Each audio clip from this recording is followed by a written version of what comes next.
It was well past midnight when the rain began to pour over the small, flickering neon sign of Tommy's Diner, the kind of place where time seemed to pause and the smell of old coffee and fried eggs hung in the air like a memory that wouldn't fade.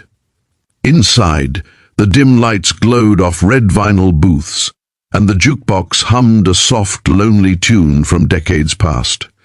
It was the kind of night when the world outside felt too dark, too quiet, and inside, people sought warmth and safety.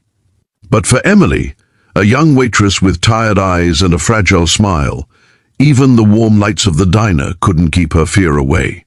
She kept glancing toward the window, her hands trembling slightly each time the doorbell jingled.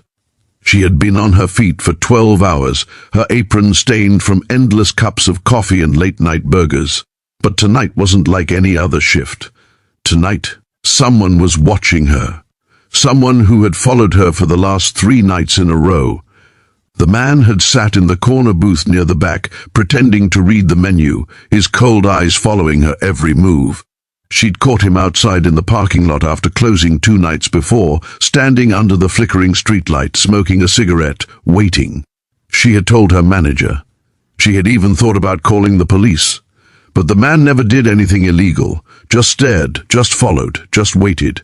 And sometimes that kind of fear was worse than anything else. Her hands shook as she poured coffee into the mug of a large, bearded man sitting quietly by himself.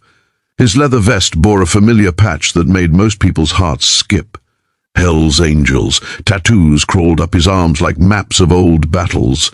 His eyes were calm but sharp, the kind that could see right through you. He looked intimidating to most, but there was something about the quiet stillness in him that told a different story. A man who had seen too much of life and didn't need to prove anything anymore. Emily hesitated, gripping the coffee pot.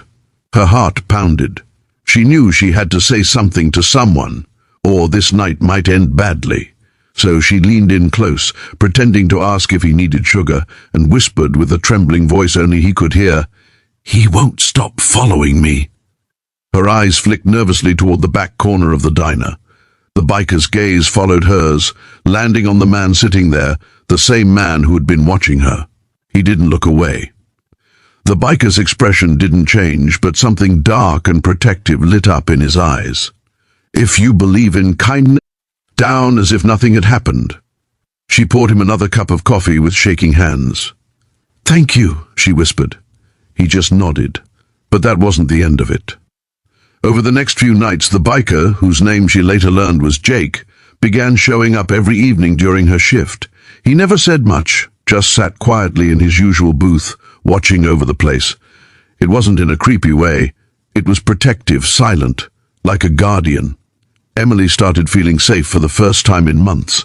The man who had followed her never came back, and slowly her smile returned.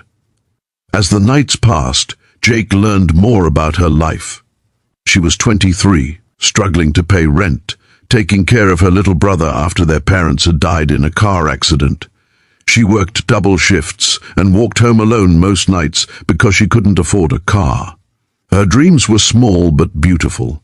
She wanted to go back to school someday, study nursing and help others the way no one had helped her family.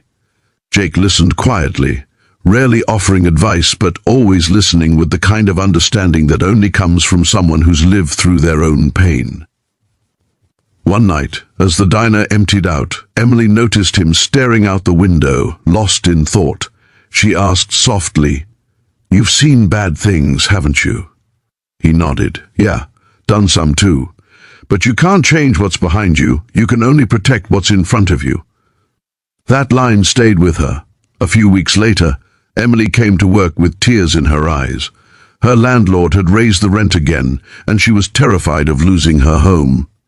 Jake noticed immediately. That night, after closing, she found an envelope taped to her locker. Inside was cash, enough to cover her rent for 3 months, and a small note that said, "Everyone deserves a little peace." She tried to refuse the money, but he just shook his head when she confronted him the next evening. "You didn't ask for it," he said. "Just use it to breathe." Again, it wasn't just about the money, it was about the kindness. something she hadn't felt in so long. But kindness has a way of spreading. The other waitresses noticed how Jake treated her, how he always tipped generously, how he'd quietly help clean up spilled coffee or fix a broken chair without saying a word. The regulars started to talk. That biker guy, he's not what you think he is. And soon, the whole diner began to feel different, safer, warmer. One stormy night, months later, Jake didn't come in. Emily felt uneasy. Hours passed and she couldn't shake the feeling something was wrong. Just before closing, a younger biker walked in, someone she'd never seen before, and handed her a folded note. She opened it with trembling hands. It read, "Got caught up on the road. Won't be around for a while. Keep that light in you shining bright. The world needs it more than you know. Don't ever let fear make you small again." Jake, her eyes filled with tears. The biker left before she could ask more. Weeks turned into months. Life went on, but the memory of that night, the night she whispered those words, stayed with her. She eventually saved enough to move to a safer neighborhood, bought a small used car, and enrolled in evening nursing classes. She kept a photo of the diner on her desk, a reminder of how one act of courage and kindness could change everything. One quiet Sunday morning, years later, Emily was working at a small clinic when a familiar figure walked in. His beard was grayer now, his steps slower, but that same calm strength was there. Jake. He looked around, smiling faintly when their eyes met. "Didn't think you'd actually do it," he said. Emily's eyes welled up. "You gave me the courage to." He chuckled softly. "Guess we both did something right then." She treated him that day, just a checkup, nothing serious. But before he left, he looked at her with that same protective warmth from years ago and said, "You turned out stronger than the world ever expected, kid." And with that, he left. Emily never saw him again. But every time a scared young woman came into her clinic, bruised, trembling, or just lost, she remembered that night at the diner, the whisper that changed her life, and the man who chose to protect instead of judge. She made it her mission to be that kind of strength for others. If this story touched your heart, please like the video, share it with someone who needs to hear it, and subscribe for more real stories of courage and kindness. Before you go, tell us in the comments, would you have done what Jake did that night, or walked away? Because sometimes it only takes one brave soul, one quiet act, to remind the world that kindness still wins.